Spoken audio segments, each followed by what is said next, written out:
네, 안녕하세요. 2주차 동영상을 올리도록 하겠습니다. 1주차에는 학교에 이런저런 문제들이 많아서 출석 체크라든지 이런 거에 약간의 그 문제가 생길 수도 있는데 사실 그런 건 크게 걱정하지 않아도 됩니다. 여러분이 지금까지 수업을 많이 듣고 해왔겠지만 내 수업에서 가장 중요시하는 것은 무언가를 배워 나가는 겁니다. 과제물을 제때 내는 것 물론 다른 수업에서 중요하고 중요합니다. 하지만 그거보다 더 중요한 건 자기소개 동영상을 만들라고 했으면 자기소개를 남들한테 잘 하는 것이 가장 중요합니다. 조금 늦게 낼 수도 있습니다. 물론 제 시간에 맞춰낸 학생들이 더 좋은 학생입니다.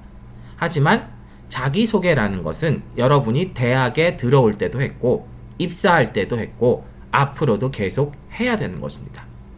그렇다면 1분이니까 대충 하고 치울 수도 있습니다. 하지만 여러분이 지금까지 유튜브에 올린 자기소개 동영상을 본다면 조회수가 아마도 0에 가까울 겁니다. 아무도 보지 않는데 내 얼굴이 나오냐 나오지 않느냐를 걱정하는 학생들이 많다는 이야기죠. 전혀 쓸데없는 걱정이라는 것입니다.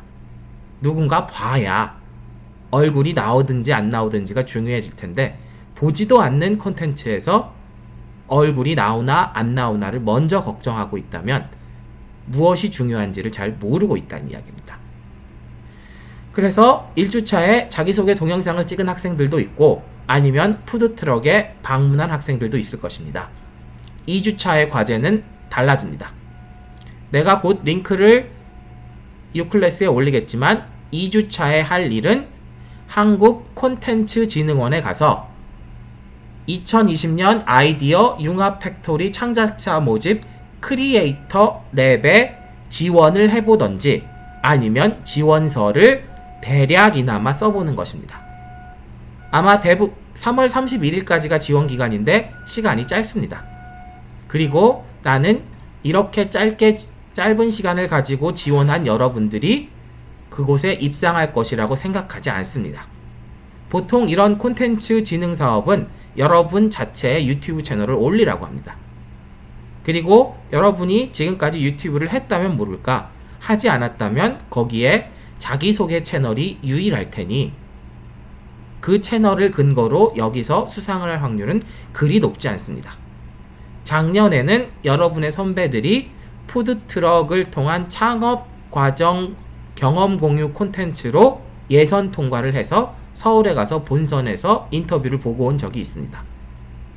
올해는 여러분은 못할 수도 있습니다. 하지만 내년에도 이런 사업이 있고 이러한 공모전은 계속 올라옵니다. 여러분이 무엇을 하든 하지 않든 큰 문제는 없을 수도 있습니다. 하지만 지금 기회가 주어졌을 때 한번 열심히 해보는 것도 자기소개 동영상을 대충 하고 치울 수도 있지만 나에 대해 어떻게 알릴까를 좀 더 고민하는 것도 나쁘지 않습니다. 여기 콘텐츠진흥원의 크리에이터 랩에 지원하게 하는 이유는 여기에 나는 무엇을 가지고 지원할 수 있을까를 생각하다 보면 여러분이 가진 컨텐츠가 무엇인가를 고민하게 됩니다.